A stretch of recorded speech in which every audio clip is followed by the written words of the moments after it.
Hey, everybody. It's Anna. Hope to see you here live. If you're here, let me know. Yep, it is time for the new moon. It's a new moon in Aquarius. I don't exactly know what that means. I think Aquarius is connected to feeling like eccentric and light and airy. And those of you who know better can let me know. I wanted to give you a little update in what happened to me the last 2 weeks because it's just part of my new moon journey. Oh, it was no full moon journey. This is the new moon. So the last 2 weeks was full moon. Yeah, I really should be able to figure that out. So the last time we met live, you probably remember, those of you who were here, know that I was having these blood pressure issues, right? In fact, I ended up canceling the original live and moving it later on in the day when I was feeling a little bit better. So that kept going. So it was really interesting because I know the full moon um, is where you're supposed to be full of energy and kind of ready to invest in the world, right? So I felt like what really happened to me is when the full moon hit, I completely bottomed out.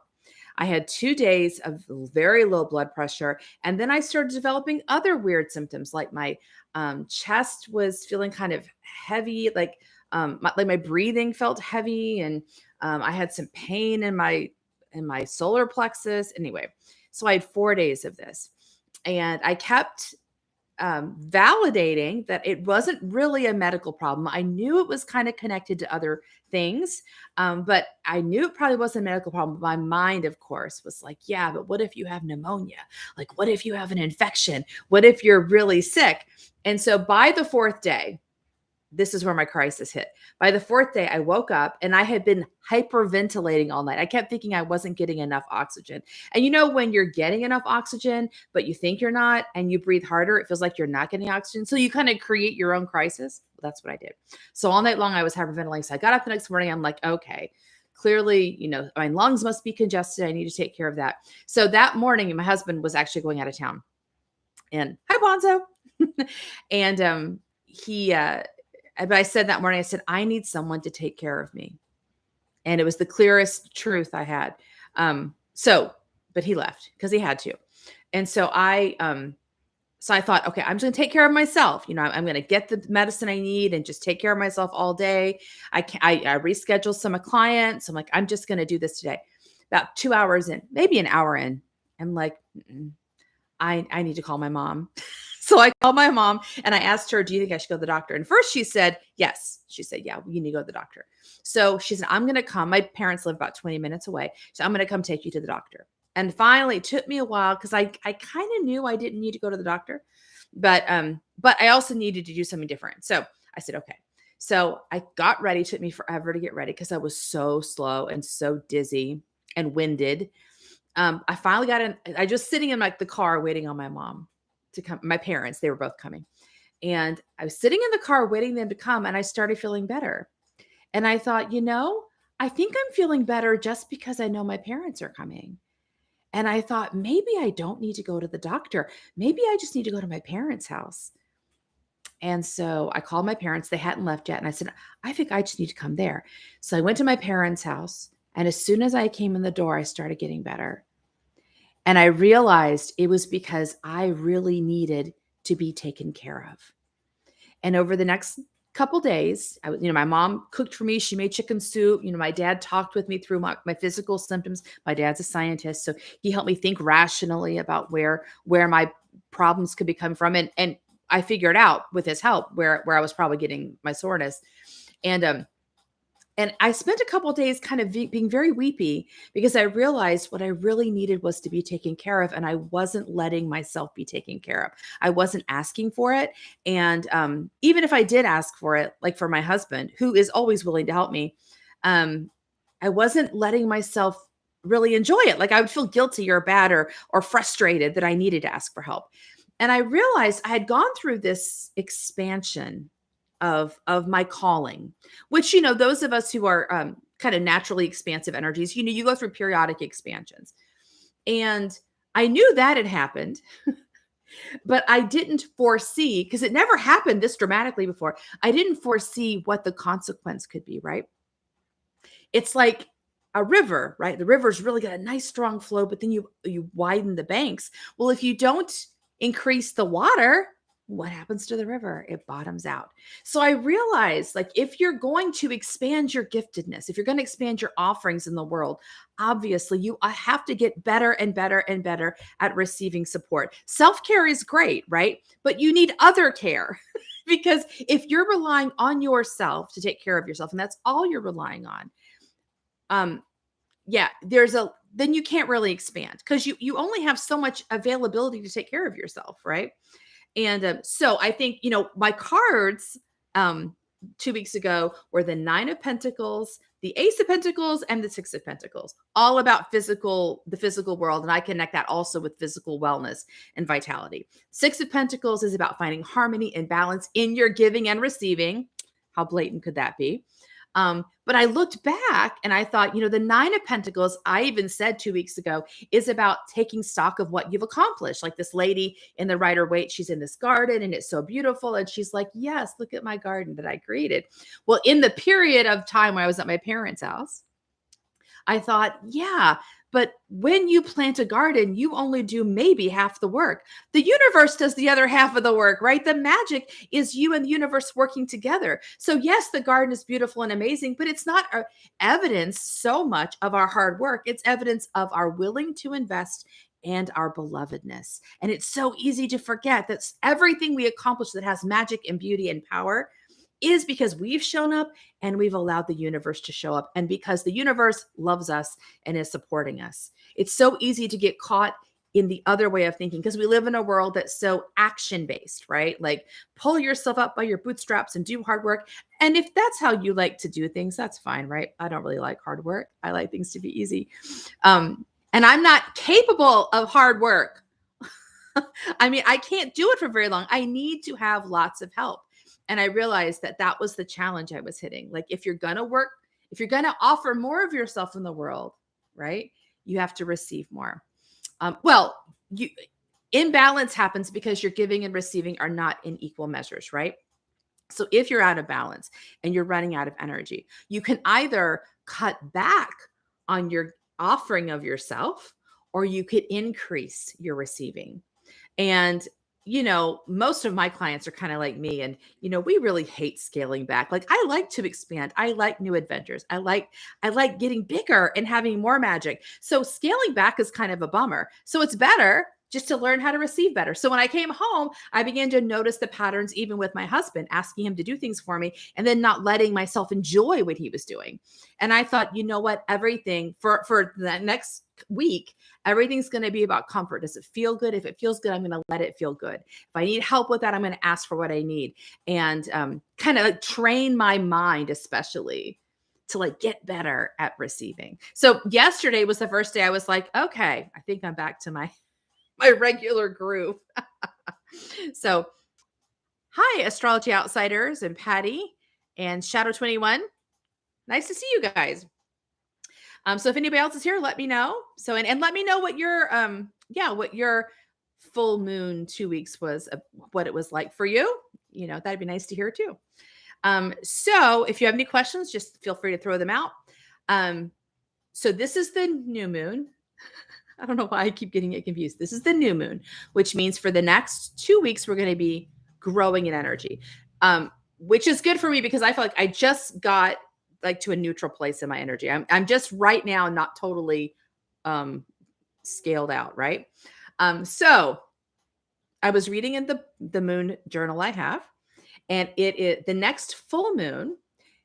The next full moon is called the snow moon.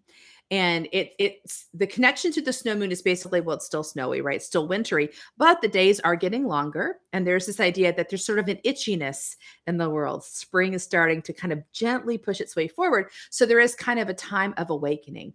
And I thought that was a really neat theme to hold for our time together. Like, how can what are the things we can do to sort of bring ourselves into awakening, to be ready for the life that is beginning to move a little. The sap's beginning to move in the trees, maybe a little. How can we prepare ourselves energetically and kind of let ourselves grow and expand in our own awakening so we're available? It's the new life that's coming up. Patty, you said, I feel like I've been running uphill for the past 2 weeks and I'm feeling depleted. So something to think about, right? Like either when we're feeling depleted, I mean, that signifies an imbalance. It's either you're giving too much, and that can happen if you're giving like that giving too much can happen when you're giving outside of your actual calling. Like if you're doing things for other people, even though it doesn't really come from a place of magic or purposefulness on your behalf, that can cause us to lose energy. Because if you're giving in a way that doesn't match your actual calling, it is like it doesn't rejuvenate you, right? Like when you're giving from a place of your own like joy and happiness, it does rejuvenate you. And the truth is, even when I was bottoming out, for a few weeks. When I would work with my clients, I'd feel a little bit better, right? And often that works for me. Like I can be a little bit depleted, but I work with clients and we're in the flow and it's so much fun. We're talking about the tarot cards, we're doing healings, and by the end, I'm feeling like, yeah, I feel pretty good, right? But I was at such a deficit 2 weeks ago that even working with my clients could not make up for it. But so the one thing is you can be depleted because you're functioning outside your giftedness. And so your investment's not coming back to you as rejuvenation, which I think is what happens when we're in our calling. But the other thing could be what was problematic for me. I was not giving outside my giftedness. I just wasn't like getting as much support as I needed. I just was kind of, like, caging off my support. It was funny because I was telling a client about this experience a couple days ago, and she said someone told her that asking for what you need is only helpful if you believe you deserve the love. And I said, you know what? I want to throw out the word deserve, because deserve means I've earned it. Unconditional love is not love that you've earned, it's love that you just get for existing on the planet. And I believe that is the magic sauce to being human and being on the spiritual plane, is learning how to evoke unconditional love for ourselves, and not just the idea of it, like practicing it actively, which is what I do with my clients a lot. And which also means you become very, very much better at offering unconditional love to others, but also you have to receive it from others, from the universe, from others. You have to be willing to receive it, not earn it, but receive it simply as a gift because we are beloved.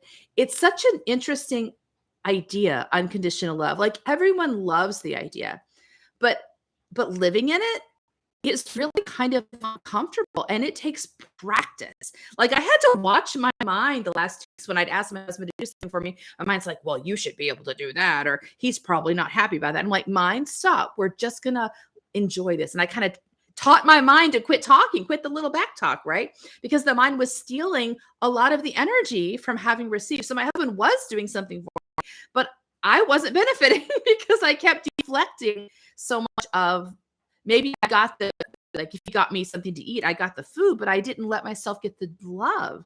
So there is something about really training the mind to believe something different than what it's been told. In our world, the world I live in, I will say, we are taught so much that your value is based on how productive you are, how efficiently you do things, how you fulfill the rules and follow the codes, and all the things that are really about being a consumer society. And so your mind learns that you're valued in as much as you can perform properly. Unconditional love says you can lay in bed for the next 30 years and the universe is going to love you. It's got nothing to do with what you do. It has everything to do with your beingness is why you're loved. And that's something we have to kind of decide, really make kind of a discipline about training our minds to agree to that and catching our minds when they deflect from that. So it's a lovely journey, but it actually is a rigorous one, I think. So let's see. Some people have been writing in. Christina says, are you live right now? Yes, right now I am live. And Alan, how are you? I'm doing good. Thank you. So Bonzo says, receive without earning is so against my inner voice. I hear that. I know that. It really does take, well, you just have to decide, like not everybody, this is going to sound weird. Not everybody really needs unconditional love. When I say that, like there are people who are sort of built to function really well in the system we live in. Like my husband's pretty good at that. He's like, yep, I'll do my thing. I'll get rewarded. Like now I think he needs unconditional love. Don't get me wrong. Everyone needs that. But it's like he is built to function kind of in a way where it is I'll invest, you give me back, and I'm comfortable with that, right? If you're someone who's a creative energy or an expansive energy, then, there is a limit. There's a limit to what you can accomplish on your own, right? On your own energy, which means like if you're going to kind of do the same thing every day and you get good at it, then you can probably trust your own steam for the most part to carry you along because you're not asking for more steam. But none of my clients are like that.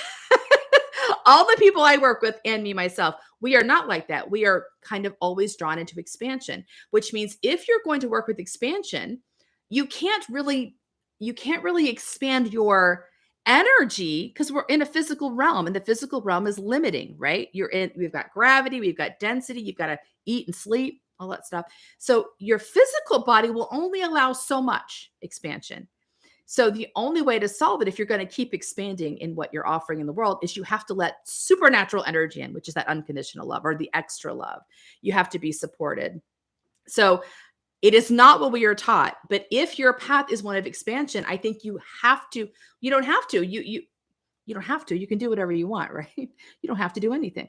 But it's not sustainable, I don't think, to continue in an expansive path if you don't work on this and make this become. You have to teach your mind this mindset, and also you have to access that unconditional love within ourselves, which is something we can do. We're just not really taught to do that.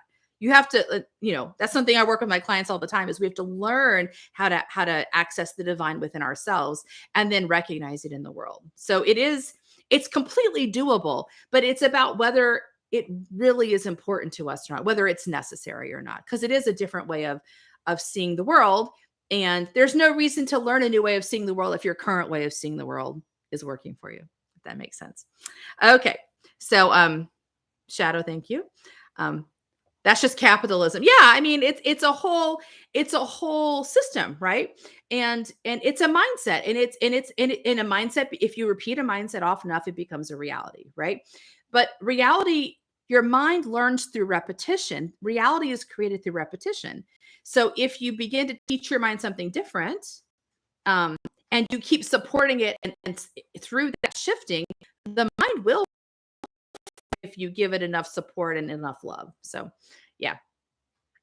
Christina, I love your energy and all your tarot card readings, and go to your videos, see what the cards mean. I'm not sure what my cards mean that I just pulled. Well, free for you to share them if you just pulled some cards. Yeah, Shadow, more energy. Spring is coming. So yeah, that's what we're going to look at on this spread. We're going to look at how are we going to awaken ourselves, kind of let our energy rise and rise. So I'm thinking of like 3 different cards from the spread and like 3 levels of awakening. So let's see what comes up for that. Susie, I'm loving your hair these days. Yeah, I'm becoming more and more of an old crone, I've decided. Astrology also, I am a Leo. Yes. A couple of weeks back, Pluto entered Aquarius, your opposite sign. Think of the energy combination of death and the star. Oh, so you know what? It all connected, right? Okay. So I already shuffle my cards, because I don't shuffle my cards in front of people because I always drop cards and I'm very clumsy. So I've already shuffled my cards. If you got your deck ready and you've shuffled them, you can pull cards for yourself, or you can use my cards, whatever you want to do. So I'm going to just ask the questions like, basically first, what can we first do to help awakening? What can we do next? What can we do third? Just kind of action steps stacked together. So first question is, how can we begin our awakening in the next 2 weeks?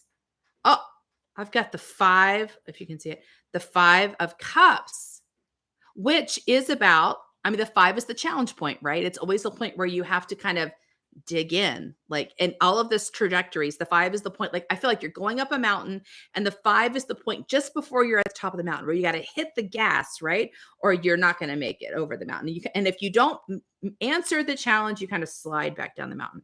But if you hit the gas, you put yourself over the peak, and then you start coasting down the other side, right? So that's the challenge point.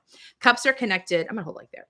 Cups are connected to the heart and the intuition, and connecting with other people. And this card is a challenge card about loss, right? The challenge is the heart is stuck in this place of loss.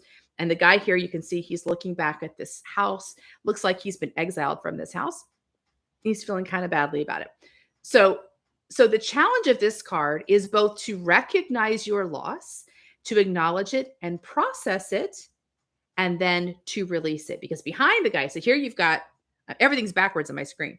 So here we've got three upturned cups. So basically they're falling over. That represents kind of the loss and the poverty.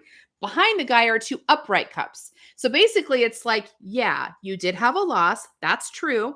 Let's acknowledge the loss and kind of bless it and honor it and leave, and then turn away from what you've lost, look behind you, and there's more blessing available. So it is about doing the work of the heart.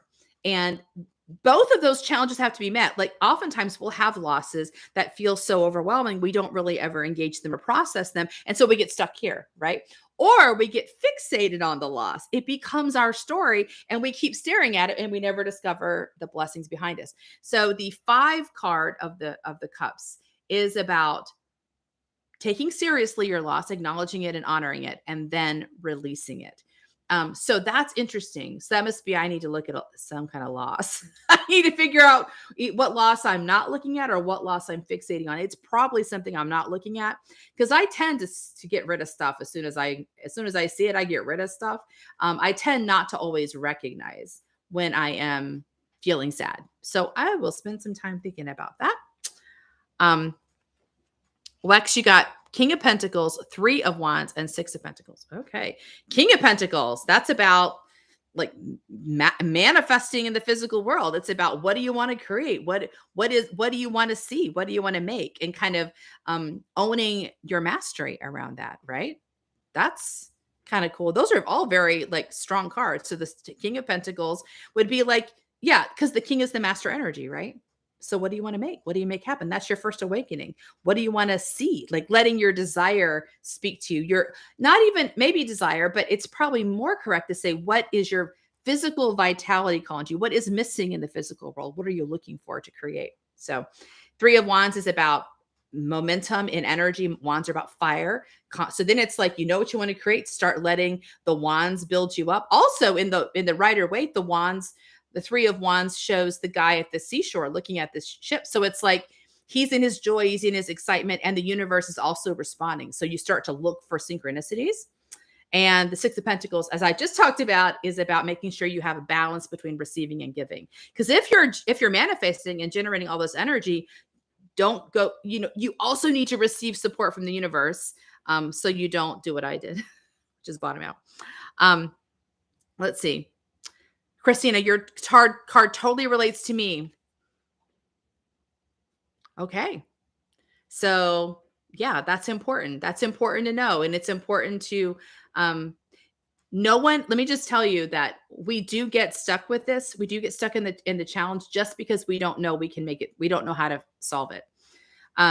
So if you get stuck in this, find someone to help you. If you might be a body energy, you might discover yoga, Reiki, something that helps move energy in your body. There is always a way to solve the challenge. And also I work with people like this. So, I work with people all the time with solving challenges, but I'm saying that unless you're a mind intuitive, and I'm married to one, I'm a child of 2 of them. I have a daughter who's one. Lots of lovely people are mind intuitives, but mind intuitives often heal by talking about what they've been through. And that's what traditional therapy looks like. And that doesn't usually work. It doesn't ever work for my clients. It often doesn't work for people who are body or heart intuitives, who are usually the people that resonate with what I do, because the mind is not where the healing happens. The healing happens in the body or in the heart, and learning how to access the healing of those wisdom centers is the key. So if you're trying to heal by talking, and it doesn't work, your mind will get very frustrated because it's doing its best. It's trying to resolve the problem. It's been told therapy is good. It'll help you resolve it, but it doesn't work. The pain doesn't go away. It's because your healing doesn't happen in the mind, not for us. It happens in the heart or the body. And there's ways to do that. So if you need help, ask for help. I had to go stay with my parents for 2 days. Humans are built to need other humans. We're not built to be independent. So don't try to be independent. Get some help. I learned that the hard way this past 2 weeks. The devil. So Patty says the devil is her first card. Ooh, that's a good one. The devil's about, what do you want to get free of? What thing in your life has been sitting on you for a while that you're like, you know what? I'm sick of this. I'm ready to get free. That's a good awakening. The devil is one of my favorite cards. So I think that's a great card. Britta says, I got Page of Cups. Ooh, Page of Cups. The Page is Cups is about heart. The Page is listening. There's a little fish popping up out of the cup. It's like he's going, hey, what's that fish saying to me? So it's like kind of listening to those weird little voices that don't seem to make much sense, but are clearly calling you to your intuition, calling you into your heart's expression. That's a good one. Five of Pentacles, that's a challenge point. And that is about Pentacles is the physical realm. And the image on the Rider Waite are these people, they're poor and they're ones on crutches and they're walking through snow and oh, they're so tired. It's about poverty and struggle. But in the background, there's a church. And that's exactly the same message. It's like, yeah, you can either just like keep going where you're going and kind of keep your eyes on your feet, or you can remember that there is a whole universe out here for you and it is ready for you. So the Five of Pentacles is about discovering sanctuary and support right there with you. If you can just don't try to eke your way through. If you can just lift your eyes and look around and look, hopefully the universe is right there. So that's a good one. And Nine of Cups. Oh, Nine of Cups. That's the guy that's the nine is always that moment of pause where you're kind of enjoying what you've created. The Nine of Cups is the guy surrounded by his cups. And he's like, yeah, I'm pretty satisfied. So giving yourself a chance to really enjoy connection, enjoy the magic you've brought. And yeah, giving yourself a chance to really like awaken to that. That's a great one. What sounds good to me. Yeah. Um, Alan, that's something I need to be reminded of, just looking for help for others when I'm stuck. Absolutely.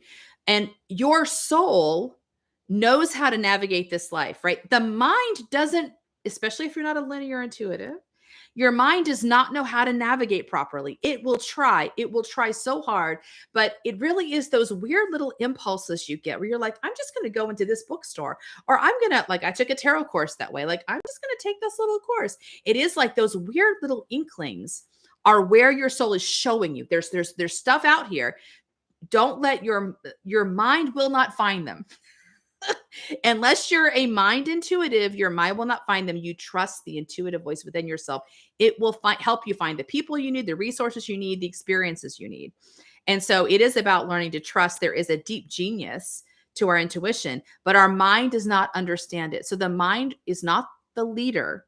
If you're a heart or body intuitive, the mind needs to learn to follow, which is it will learn, but you have to teach it that it's not supposed to be leading. So yeah.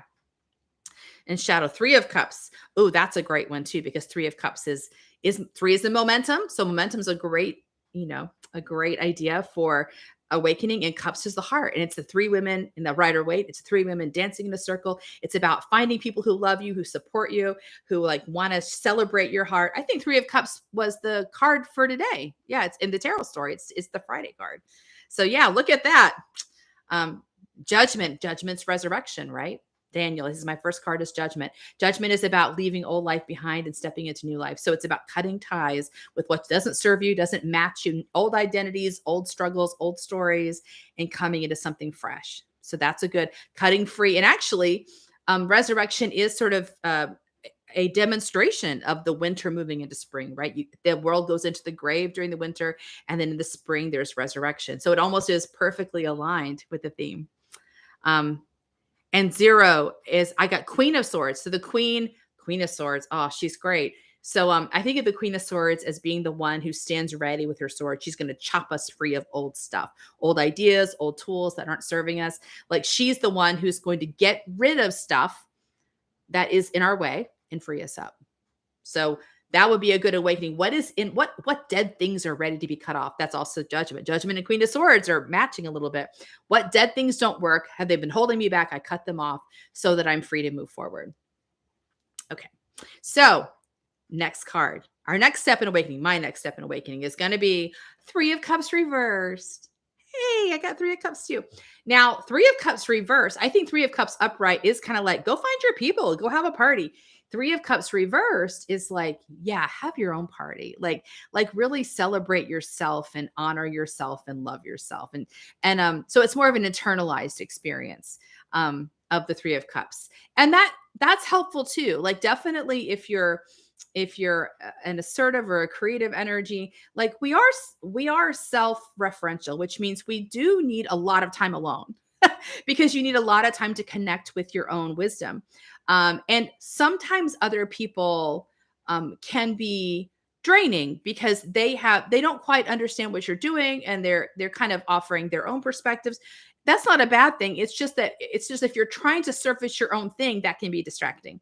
So I think Three of Cups upright is like, yep, be with your people. Three of Cups reversed is kind of like, yeah, have your own little party, have some fun internally. So that'll be mine, I guess. Um, and the last, let's see.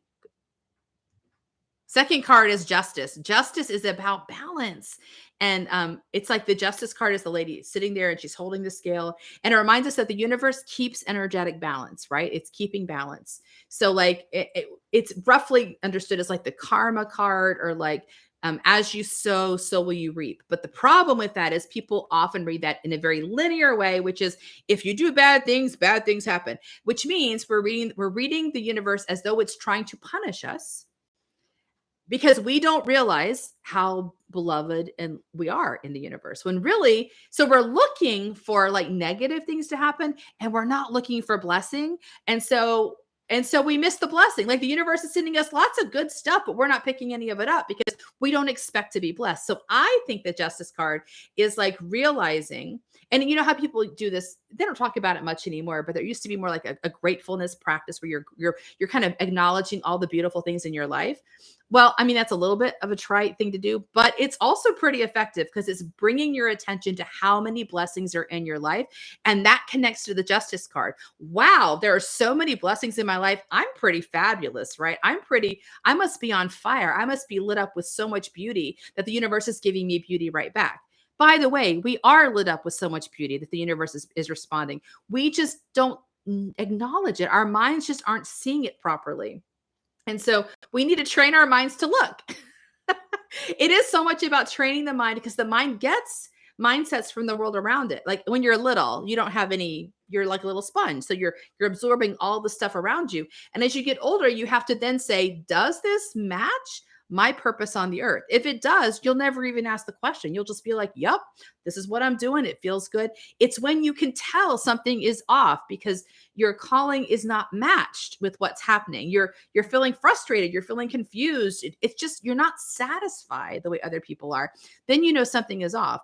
And it's not that something's wrong with you, it's that probably your mind has been conditioned in a way that doesn't match what you need it to do. You need the mind to be trained to work with you, not with other people. So, third card, Nine of Cups reverse. Hey, another Nine of Cups. And it's mine's reversed too. I have two of mine are reversed. Okay. Nine of Cups reversed. So the way I would see Nine of Cups reversed is that the challenge of the nine, as I always say, is that it's just before 10, and 10 is the final step in a 10 card trajectory, right? That's the point of transformation. It's the point where whatever you've been doing privately becomes public. And in the cups trajectory, it's like there's that the image is the family dancing under the rainbow, and the rainbow has the 10 cups on it, right? So it's like, yay, it's a big celebration. So what you've been doing privately goes into the world as a gift, and it's no longer yours, right? The problem with that is the mind often balks right here at the 9 point. In the Nine of Swords, you definitely see it, but it happens in all the nines that the mind goes, wait a minute, do I really want to put this into the world? Do I really want to let go of this? If I give this to the world, I won't have it anymore, and I'll have to start something new, which means basically the mind is leaving behind the familiar and moving into the new, the unknown, which is always a little scary for the mind because it's, the mind likes to do what it knows how to do.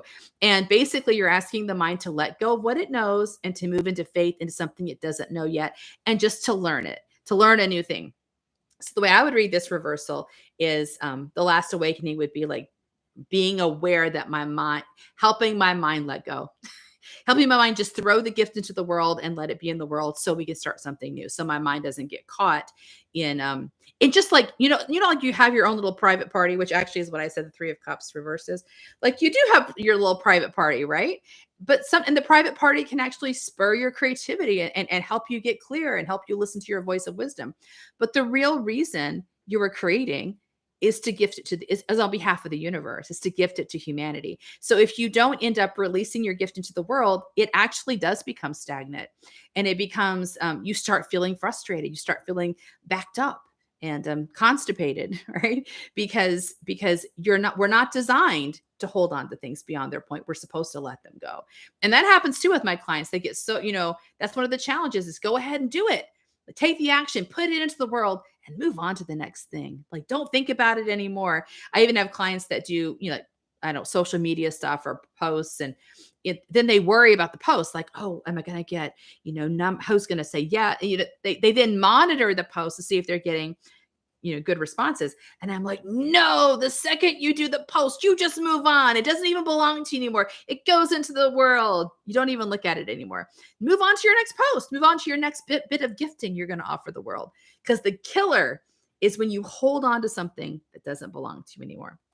So I'm going to try to remember that. That's going to be my remember for my third card. So,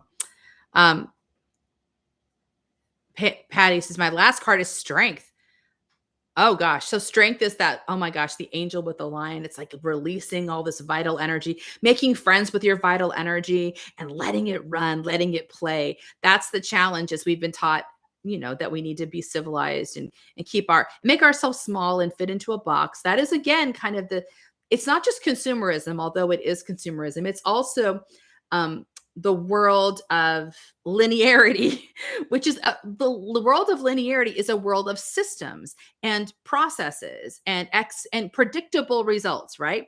There's nothing wrong with that. I want to be clear. Like, you need lots of that to make the world function. And you don't get electricity, or you don't get like normal. You need everything. You need people who are building things, and people who are teaching things, and people who are in hospitals. And there's so many important things that happen in the world because we have systems and structures to support them. But that means those require predictability. And the challenge with people who don't fit the mold is that we are not predictable. You don't really know what the lion is going to do next, right? And that makes it scary. So we're taught to kind of keep the lion in a cage.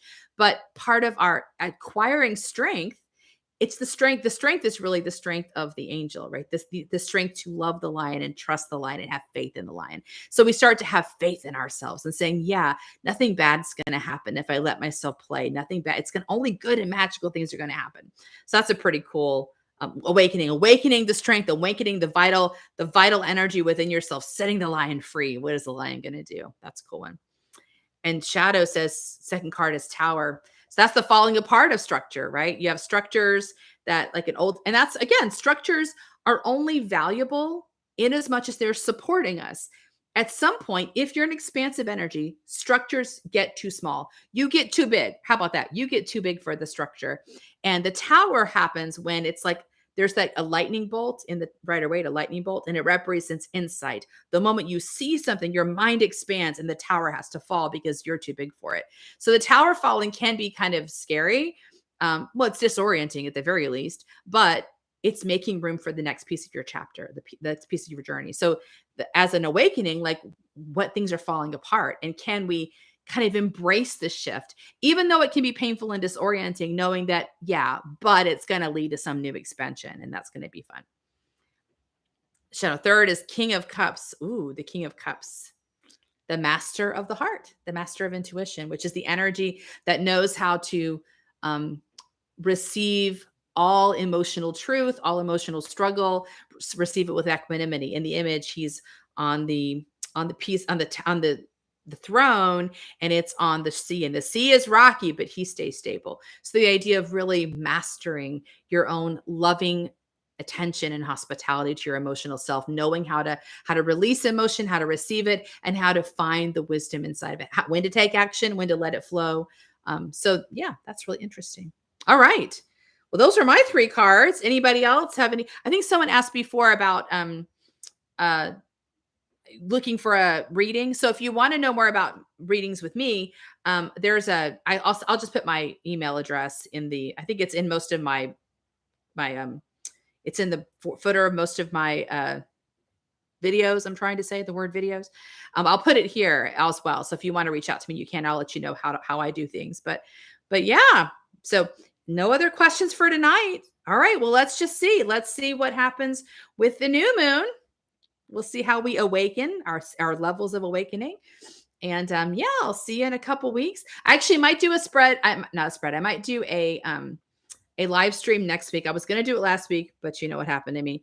So I might do it this week where I was going to talk about how I work with numerology in the tarot. So that may I'll put that I'll schedule that and you'll see it if you want to see it. And that way we can kind of address that. I know that's kind of people have asked about that and I think it's fun. It's I my mind likes to have structure. All minds pretty much like structure. And that's one way I structure my own relationship with the cards. So I'll put that on the calendar and you'll see it. And if you want to join, you'll be welcome to do so. So yeah, thank you, Patty and Beth. You all be blessed too. And I'll see you next time. Bye.